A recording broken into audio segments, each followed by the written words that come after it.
Imaginez Adolf Hitler adolescent, non pas en tant que figure historique redoutée, mais comme un jeune homme de 17 ans, rêveur, passionné d'art, et déterminé à faire de son nom un symbole de grandeur artistique. À ses côtés, un ami, Auguste Kubizek, discret mais profondément attaché à leur amitié.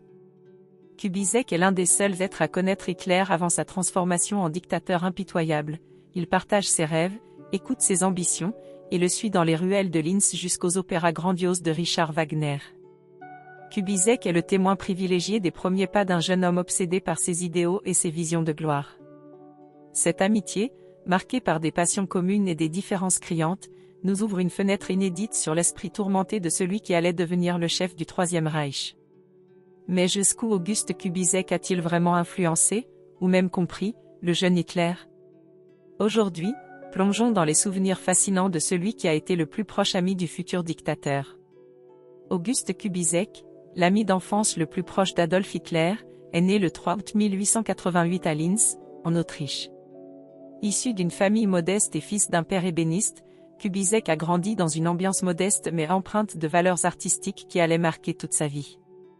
Sa passion, c'était la musique, et plus particulièrement le jeu de la contrebasse. C'est cette passion qui l'a conduit à fréquenter les milieux artistiques de Linz, où il a fait une rencontre qui allait marquer son existence, celle du jeune Adolf Hitler. L'amitié entre Kubizek et Hitler commence en 1904, à Linz. Alors adolescents, ils sont tous deux fascinés par la musique classique, notamment par les œuvres de Richard Wagner, et partagent des conversations interminables sur les idéaux artistiques, l'architecture, et l'avenir.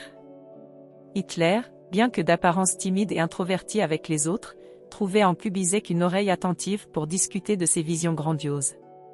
Un des aspects les plus étonnants de leur amitié est leur passion commune pour l'opéra.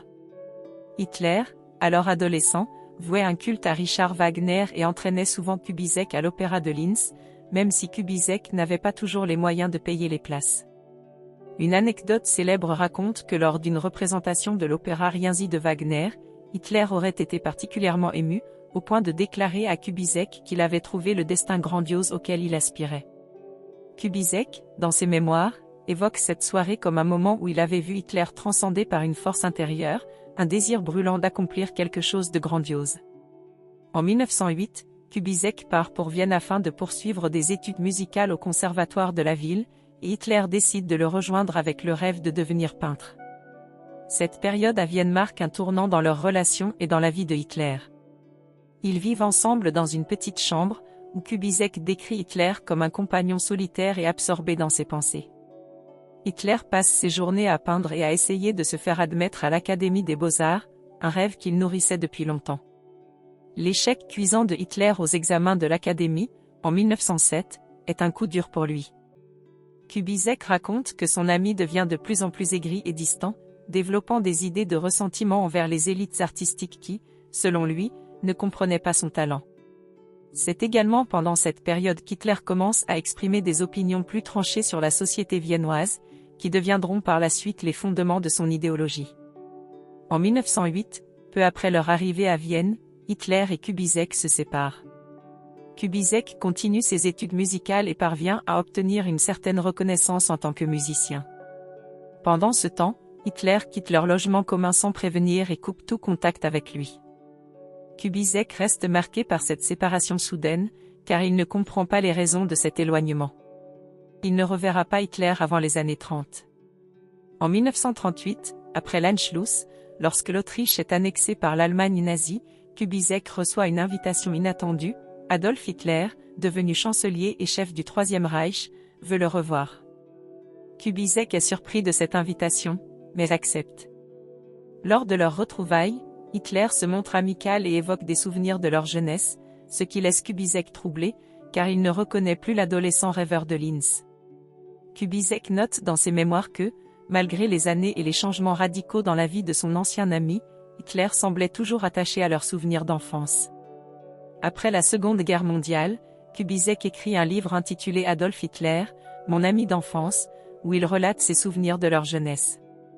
Ce récit est l'un des rares témoignages directs sur Hitler avant sa montée au pouvoir et a suscité l'intérêt des historiens, car il offre un aperçu des premières influences et des obsessions du futur dictateur. Cependant, le livre de Kubizek est aussi critiqué pour son côté sentimental et pour l'absence de recul critique. Certains historiens estiment que Kubizek a idéalisé leur amitié et n'a pas su percevoir les signes d'avant-coureurs de la radicalisation de Hitler. Malgré ces critiques, le témoignage de Kubizek reste unique.